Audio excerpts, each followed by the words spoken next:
Welcome back everyone, welcome to civil services study. UPSC civil services की test series है। यह test number 445 important होंगे प्रश्न, focus करेंगे बायोलॉजी के प्रश्नों पर। तो चलिए स्टार्ट करते हैं। 3 से टेस्ट 4 सेकंड का टाइम मिलेगा एक प्रश्न को पढ़ने के बाद। अपना सोच कर रखिए आंसर क्या होगा। आज डेट है 16 जुलाई 2020। देखिए इस पूरी की पूरी टेस्ट सीरीज़ की प्लेलिस्ट की जो लिंक है आपको डिस्क्रिप्शन बॉक्स से मिल जाएगा। वहाँ पर आप टेस्ट नंबर 1 से लेकर 445 तक पहुँच सकते हो। चलिए स्टार्ट करते हैं। क्वेश्चन नंबर 1, किसी पुष्प में नर जननांग कौन सा है बताइए। पुमंग, जायांग या फिर गुरु बीजाणुध्वनि या परागकण।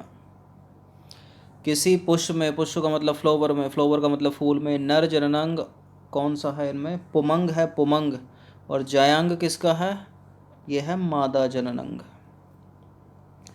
तो किसी पुष्प में नर और मादा जनन संरचनाएं होती हैं। जो नर जनन संरचना पुमंग है और मादा कौन सी है, जायांग में विभेदित एवं विकसित रहता है कोई भी फूल।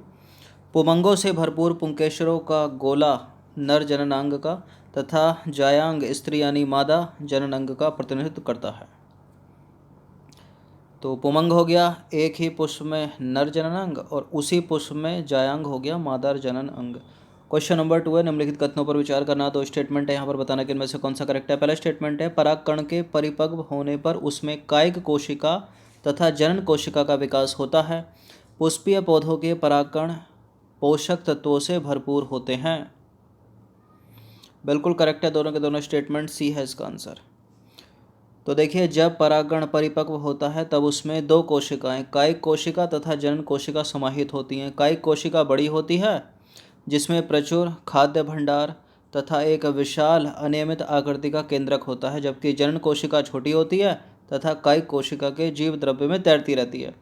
परागकण पोषण से भरपूर रहते हैं और हाल के वर्षों में आहार संपूरकों के रूप में पराग गोलियां यानी टैबलेट लेने का प्रचलन बढ़ा है। पश्चिमी देशों में भारी मात्रा में पराग उत्पाद गोलियां एवं सिरप के रूप में बाजारों में उपलब्ध है। पराग खपत का यह दावा है कि यह जो है खिलाड़ियों एवं घोड़ों की कार्यदक्षता में वृद्धि करता है।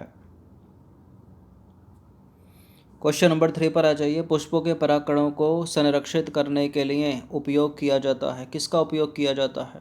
Sodium benzoate, diethyl ether, liquid oxygen या फिर लिक्विड नाइट्रोजन। सोडियम बेंजोइड नहीं है, डाई एथिल ईथर नहीं है, लिक्विड ऑक्सीजन नहीं है, यह है liquid nitrogen, option number D. तो बहुत से पुष्पों यानी फूलों के परागकणों को लिक्विड नाइट्रोजन -196 डिग्री सेंटीग्रेड में कई वर्षों तक भंडारित किया जाता है, कई वर्षों तक। इस प्रकार से भंडारित पराग का प्रयोग बीज भंडार बैंक की भांति पराग भंडारों यानी बैंकों के रूप में फसल प्रजनन कार्यक्रम में किया जाता है। क्वेश्चन नंबर 4 है, निम्नलिखित कथनों पर विचार करना। दो स्टेटमेंट है यहाँ पर, बताना कि इनमें से कौन सा करेक्ट है। पहला स्टेटमेंट क्या है, पुष्पीय पादपों में निषेचन परागण की प्रक्रिया के द्वारा होता है और पौधों में परागण केवल जैविक कारकों या अभिकर्मों के द्वारा किया जाता है। परागण को बोलते हैं पॉलिनेशन। जैविक कारक कौन से हो गए, जीव, प्राणी, ऐसा नहीं है, गलत है। अजैविक कारकों के द्वारा भी होता है, मेनली जैविक के द्वारा होता है, लेकिन अजैविक के द्वारा ही भी होता है, केवल नहीं है। पॉलिनेशन नदियों के द्वारा भी होता है, मतलब जल के द्वारा भी होता है, हवा के द्वारा भी होता है पॉलिनेशन। पहला करेक्ट है, दूसरे को काटो, एलिमिनेट करो, इसका आंसर हो जाएगा 1 ओनली। तो कथन 1 सत्य है, कथन 2 असत्य है। पुष्पीय पादपों में नर युग्मक पराग कण में तथा मादा युग्मक भ्रूणपोष में पैदा होते हैं। पराग कणों का स्त्री केसर के वर्तिकाग्र तक स्थानांतरण या संचरण परागकण कहलाता है।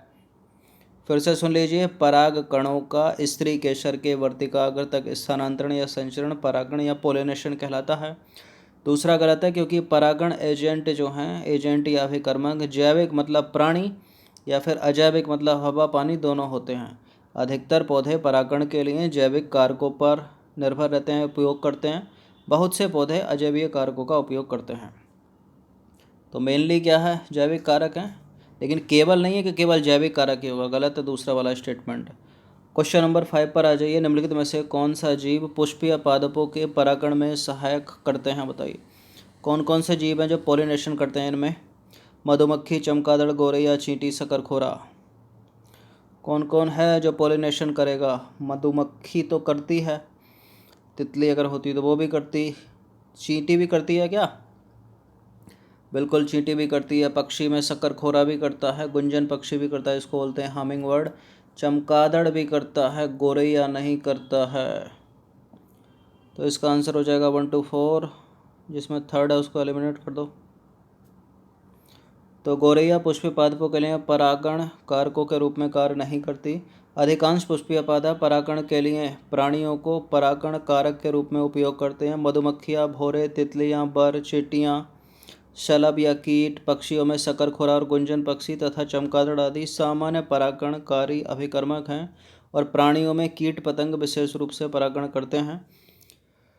और देखा जाए तो मधुमक्खी जो है ना, वो प्रधान जीव या परागण कर्मक है, सबसे ज़्यादा करती है पोलिनेशन मधुमक्खी। एक फूल से दूसरे फूल पर बैठती है। क्वेश्चन नंबर 6 पर आ जाइए। वेगिंग तकनीक तथा विपुषण तकनीक संबंधित है किससे? किससे संबंधित है? पुष्पीय पादपों के कृत्रिम परागण से? गलत। फसलों को लंबे समय तक सुरक्षित संरक्षित रखना? गलत। फसलों को कृत्रिम विधि द्वारा हानिकारक कीटों से बचाना? भी नहीं। इसका उत्तर ऑप्शन नंबर डी, पुष्पीय पादपों के कृत्रिम संकरीकरण से। कृत्रिम मतलब आर्टिफिशियल संकरीकरण कराना। तो पुष्पीय पादपों के कृत्रिम संकरीकरण हेतु बोरा वस्त्र तकनीक, जिसको बोलते हैं बैगिंग टेक्निक, तथा विपुषण तकनीक का उपयोग किया जाता है। कृत्रिम संकरीकरण फसल की उन्नति या प्रगतिशीलता कार्यक्रम के लिए एक प्रमुख उपागम है। इस प्रकार के संकरण उपयोगों हेतु यह सुनिश्चित करना जरूरी है कि केवल अपेक्षित परागों का उपयोग परागण के लिए किया जाए तथा वर्तिका को संदूषण मतलब अनापेक्षित परागों से बचाया जाए। क्वेश्चन नंबर 7 है। निम्नलिखित कथनों पर विचार करना। 3 स्टेटमेंट है, बताना कि इनमें से कौन सा करेक्ट है। पहला स्टेटमेंट क्या है? वे फल जो अंडाशय में विकसित होते हैं उन्हें वास्तविक फल बोलते हैं। वे फल जो बिना निषेचन के विकसित होते हैं उन्हें अनिषेक जनित फल यानी पार्थेनो पार्थेनो हम पी से कुछ नाम है उसका, पार्थेनोकार्पिक पार्थेनोकार्पिक फ्रूट बोलते हैं। केला एक पार्थेनोकार्पिक फ्रूट है, मतलब अनिषेक जनित फल है। बिल्कुल करेक्ट है पहला, दूसरा, तीसरा। तो डी है इसका आंसर। Parthenocarpic fruits. तो देखिए उपरोक्त सारे के सारे करेक्ट हैं। वे फल जो अंडाशय में विकसित होते हैं उन्हें वास्तविक फल मतलब रियल फ्रूट्स बोलते हैं, और अधिकतर फल केवल अंडाशय से विकसित होते हैं उन्हें यथार्थ या फिर वास्तविक फल बोलते हैं। टमाटर, अंगूर जो है वो क्या है?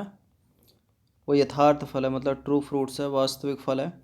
फलों की कुछ ऐसी प्रजातियां भी हैं जिनमें बिना निषेचन के फल विकसित होता है या होते हैं।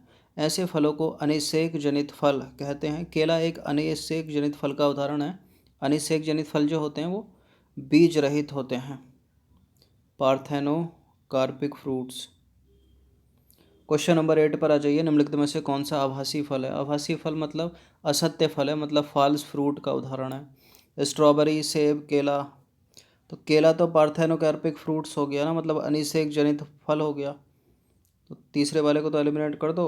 स्ट्रॉबेरी असत्य फल है, सेब असत्य फल है, बी हो जाएगा इसका आंसर। तो जिन फलों की संरचना में पुष्पासन मतलब थैलेमस की महत्वपूर्ण भूमिका होती है उन्हें बोलते हैं आभासी फल मतलब फॉल्स फ्रूट। सेब एक फॉल्स फ्रूट है, स्ट्रॉबेरी मतलब रसबेरी फॉल्स फ्रूट है, काजू फॉल्स फ्रूट है। जो केला है वो पार्थेनोकार्पिक फ्रूट्स है, मतलब अनिषेक जनित फल है। अनिषेक जनित फल क्या होते हैं अभी बता दिया गया है। क्वेश्चन नंबर 9 पर आ जाइए। धरती पर उगने वाली जो घास होती है वो बिना निषेचन के ही बीज पैदा कर लेती है और उगती रहती है, उसको कोई निषेचन की आवश्यकता नहीं है। इस प्रक्रिया को क्या कहोगे? क्या कहते हैं इस प्रक्रिया को? अनिषेक जनन बोलेंगे या बहुभ्रूणता बोलेंगे या फिर बोलेंगे असंग जनन? इसको बोलते हैं अपोमिक्सिस, असंग जनन, ऑप्शन नंबर ए। तो देखिए सामान्य तौर पर बीज निषेचन के परिणाम होते हैं। कुछ एक पुष्पीय पादपों जैसे कि एस्ट्रेसिया तथा घासों ने बिना निषेचन के ही बीज पैदा करने की प्रक्रिया विकसित कर ली है, जिसको बोलते हैं असंग जनन। क्या बोलते हैं? असंग जनन। क्वेश्चन नंबर 10 पर आ जाइए। निम्नलिखित में से कौन सा कथन एक असत्य है? एक पक्का गलत होगा इसमें, ए बी सी डी विकल्प में से। पहला देखते हैं। वैसे पुष्प जिनमें नर और मादा दोनों ही प्रकार के जननांग पाए जाते हैं उनको द्विलिंगी पुष्प बोलते हैं। गुड़हल जो है ना, गुड़हल और सरसों के पौधे द्विलिंगी पुष्प के उदाहरण हैं। वैसे पुष्प जिनमें केवल नर के ही जननांग पाए जाते हैं द्विलिंगी पुष्प कहलाते हैं। पपीता और तरबूज के पुष्प एक लिंगी पुष्पों के उदाहरण हैं। या तो सी सही हो सकता है या फिर ए सही हो सकता है, क्योंकि दोनों द्विलिंगी की परिभाषा बोल रहा है ये। तो देखिए, असत्य हमको ढूंढना है तो ए करेक्ट है, बी करेक्ट है, डी करेक्ट है, सी गलत है। क्योंकि द्विलिंगी पुष्प तो कौन से हो गए, वैसे पुष्प जिनमें नर और मादा दोनों के जननांग पाए जाते हैं वो द्विलिंगी हो गए। और एक लिंगी कौन सा हो गया, एक लिंगी होता है वो वैसा पुष्प जिसमें या तो नर जननांग पाया जाएगा या फिर मादा जननांग पाया जाएगा। ऐसा नहीं है कि केवल नर जननांग ही पाया जाएगा, गलत है ये वाला सी। तो देखिए विकल्प सी असत्य, क्योंकि कई पुष्प एक लिंगी होते हैं। ऐसा इसलिए होता है क्योंकि उनमें या तो पुंकेसर होता है या अंडप होता है, मतलब या तो नर जननांग होगा या मादा जननांग होगा, इसलिए वो एक लिंगी है। पपीता तरबूज के पुष्प एक लिंगी पुष्पों के उदाहरण हैं। और वैसे पुष्प जिनमें नर और मादा दोनों प्रकार के यौन अंग पाए जाते हैं उनको द्विलिंगी पुष्प कहते हैं।